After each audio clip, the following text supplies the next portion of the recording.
കൂട്ടുകാരെ, welcome to കഥയാത്ര kids stories. കഥകളും പാട്ടുകളും കുസൃതികളും നിറഞ്ഞ നമ്മുടെ ഈ മാന്ത്രിക ലോകത്തേക്ക് നിങ്ങളും വരൂ. ഒരിടത്ത് അപ്പു എന്നും അമ്മിണി എന്നും പേരുള്ള രണ്ട് സഹോദരങ്ങളുണ്ടായിരുന്നു. അവർ വീട്ടുമുറ്റത്ത് നിന്ന് കളിക്കുകയായിരുന്നു.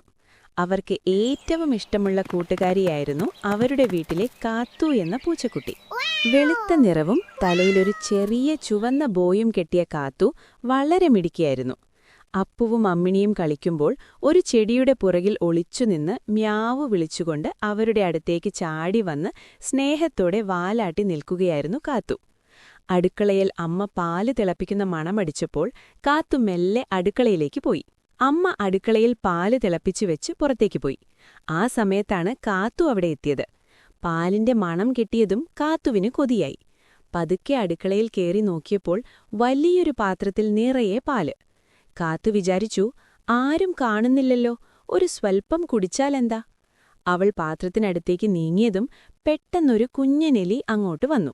കാത്തു എലിയെ ഓടിച്ചിട്ട് പാല് കുടിച്ചാമെന്ന് കരുതി എലിയുടെ പുറകെ ഓടാൻ തുടങ്ങി. ഓടുന്നതിനിടയിൽ കാത്തു പാൽപാത്രത്തിൽ തട്ടി പാല് മുഴുവൻ തറയിൽ ഒഴുകിപ്പോയി. ശബ്ദം കേട്ട് അപ്പുവും അമ്മിണിയും അടുക്കളയിലേക്കെത്തി. പാവം കാത്തു പേടിച്ച് വിറച്ച് ഒരു കട്ടിലിനടിയിൽ ഒളിച്ചിരുന്നു. അമ്മ വന്നപ്പോൾ തറയിൽ പാലൊഴുകിക്കിടക്കുന്നത് കണ്ടു. അമ്മയ്ക്ക് ദേഷ്യം വന്നു. ഇതാരാ ചെയ്തത് എന്നമ്മ ചോദിച്ചു. അപ്പുവും അമ്മിണിയും ഒന്നും മിണ്ടിയില്ല.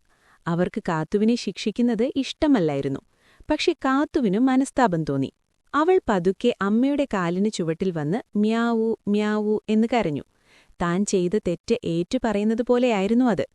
കാത്തുവിന്റെ സങ്കടം കണ്ടപ്പോൾ അമ്മയ്ക്ക് പാവം തോന്നി. അമ്മ പറഞ്ഞു, സാരമില്ല കാത്തു, തെറ്റുപറ്റിയാൽ അത് സമ്മതിക്കുന്നത് നല്ല കാര്യമാണ്. ഇനി മേലിൽ അനുവാദമില്ലാതെ ഒന്നും ചെയ്യരുത് കേട്ടോ. അമ്മ സന്തോഷത്തോടെ കാത്തുവിനെ എടുത്തു. അവർ അവൾക്ക് കുടിക്കാൻ കുറച്ചു പാലും ലഡ്ഡുവും കൊടുത്തു. അന്നുമുതൽ കാത്തു ഒരു കാര്യവും അനുവാദമില്ലാതെ ചെയ്യാറില്ല.